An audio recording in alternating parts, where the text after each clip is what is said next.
Simbora estudar! O crime do professor de matemática Clarice Lispector. Chegamos aqui ao 12º conto do livro Laços de Família. E o conto começa assim. Quando o homem atingiu a colina mais alta, os sinos tocavam na cidade embaixo. Viam-se apenas os tetos regulares das casas. Perto dele estava a única árvore da chapada. O homem estava de pé com um saco pesado na mão.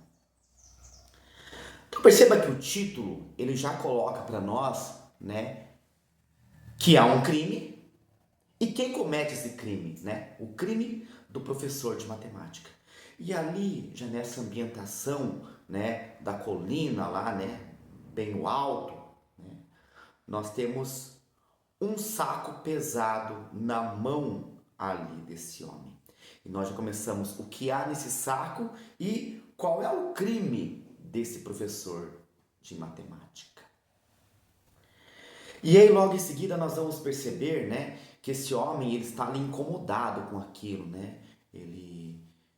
Vou até ler alguns trechos, né, porque a linguagem da Clarice é muito legal. Tirou os óculos talvez para respirar melhor, porque com os óculos na mão respirou muito fundo. Então, ou seja, aquele homem ele está angustiado, né? Aquele homem ele está pensativo com o que ele está fazendo ali. Tá? Qual é o crime que ele comete? E aí vem para nós, né, que ele puxa um cachorro morto ali de dentro do saco. Não há como, né, na hora, nós não pensarmos, ele matou o cachorro e está indo enterrar o cachorro. Tá?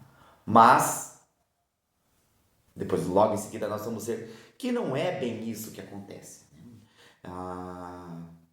Que esse cachorro era desconhecido para ele. Tá? E por que ele vai enterrar esse cachorro? Logo em seguida nós vamos ver. Vou ler um trecho aqui para vocês. Talvez, né, ele vai pensando no lugar que ele vai enterrar esse cachorro. Talvez embaixo da árvore. Surpreendeu-se refletindo que embaixo da árvore enterraria esse cão.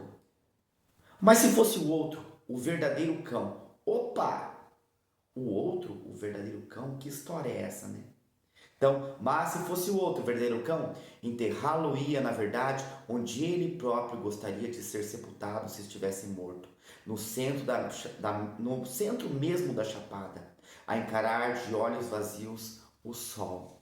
Então perceba que ele está enterrando um cão, né, um cachorro, tá? Mas existe um cachorro verdadeiro, outro cachorro. Isso aqui deixa meio confuso, né? Quando nós estamos lendo pela primeira vez, o que acontece, né? Por que esse cachorro? Por que outro cachorro, o cachorro verdadeiro? Porque o outro cachorro ele iria enterrar no lugar que ele mesmo, né? Que ele mesmo seria enterrado, né? Por que a diferença entre esses dois cachorros? Não cavou muito porque pensou Lusto. Se fosse para o verdadeiro cão, eu cavaria pouco.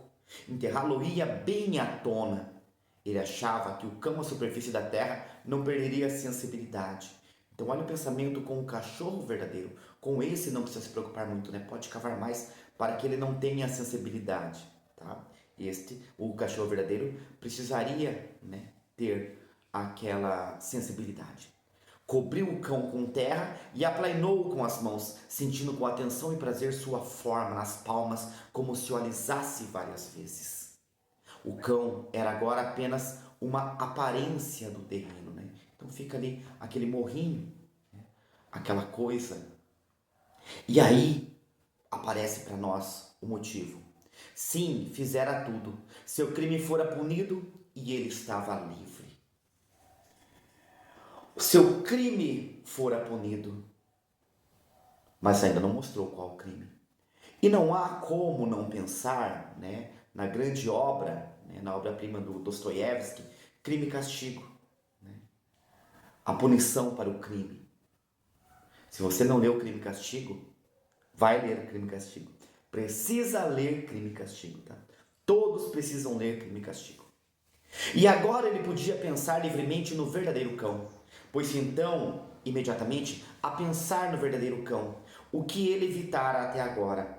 Então agora que ele pagara por esse crime, que dá para perceber que é um crime com o verdadeiro cão, ele podia voltar a pensar nesse cão, né? Até então, ele não pensava mais nesse cão. E esse cachorro, né, ele era muito especial para ele. Tá? Tanto que ele dá o nome de José, né?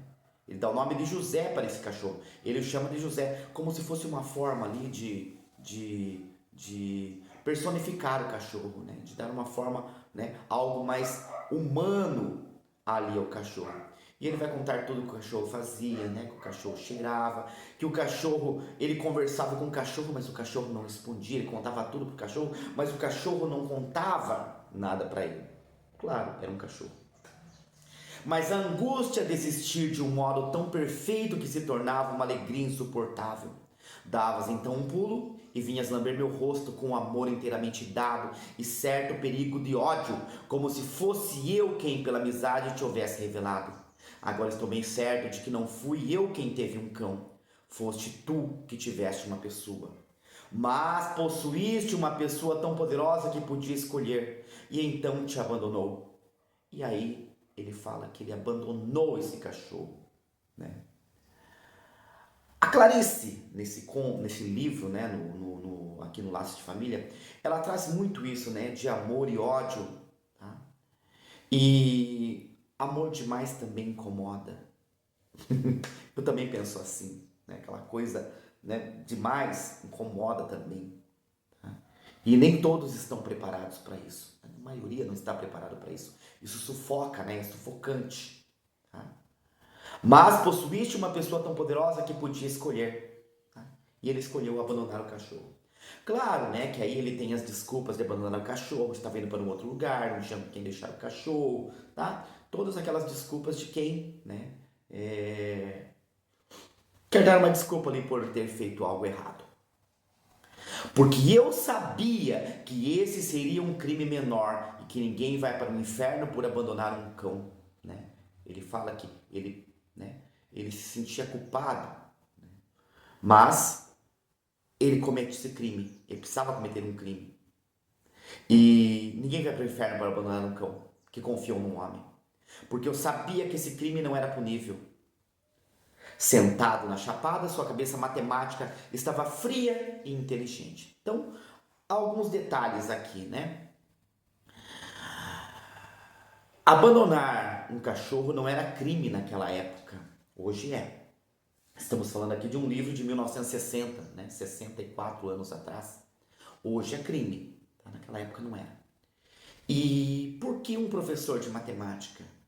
Sua cabeça matemática estava fria e inteligente. Então a gente liga, né, essa questão das pessoas que gostam de matemática como pessoas frias, racionais, inteligentes, tá? São mais racionais essas pessoas, tá? Por isso, né, que se coloca aqui esse personagem e como um professor, né, alguém que deveria ensinar. E aí, ele está enterrando esse outro cachorro para receber a punição por aquele cachorro que ele abandonou, que ele nunca mais viu, que ele deixou sozinho em outra cidade. E ele compara como alguém que dá uma esmola, né, para poder comer um bolo, por causa do qual o outro não comeu o pão. Ou seja, né, dá uma esmolinha para justificar e eu possa fazer aquilo. E aí ele olhava a cova onde ele enterrara a sua fraqueza e a sua condição. Então era a fraqueza aquilo, né? Era a fraqueza eu querer me livrar daquele crime. E o que ele faz em seguida? Desenterra o cão. Ele desenterra aquele cão. E o conto termina assim, tá? Depois dele desenterrar o cão. E assim o professor de matemática renovara o seu crime para sempre. Ou seja, ele precisa daquele crime, né? Ele vai renovar o seu crime. O homem então olhou para os lados e para o céu, pedindo testemunha para o que fizera, em que ele queria que alguém testemunhasse o que ele fizera ali, tá? E como se não bastasse ainda, começou a descer as escarpas em direção ao seio de sua família. E como se não bastasse ainda querer uma testemunha, começou a descer as escarpas, né? Em direção ao seio de sua família, ou seja, agora ele vai com a sua família. Agora, depois de continuar com essa culpa, de ter esse crime, né, ele decide que ele não queria, né, a punição, né, ele não queria, como que eu posso dizer melhor? Ele não queria ser desculpado, perdoado por aquele crime dessa maneira. Ele teria que assumir aquele crime e assim ele vai ao lado da sua família. Beleza, pessoal? Estamos terminando o livro aqui, tá? Laços de Família. Próximo conto, o Búfalo. Tá? Então, espero realmente que tenham gostado. Por hoje é isso e simbora estudar!